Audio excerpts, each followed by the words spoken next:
area on State Road 54. Additional details at 2 p.m. Eastern Daylight Time Monday, the stage was 7.9 feet.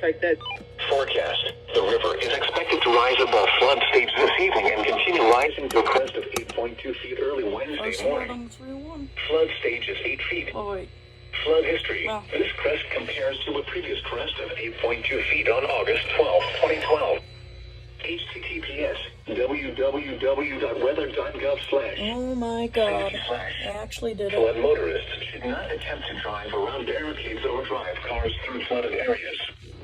Turn around. Don't drown when encountering flooded roads. Most flood deaths occur in vehicles.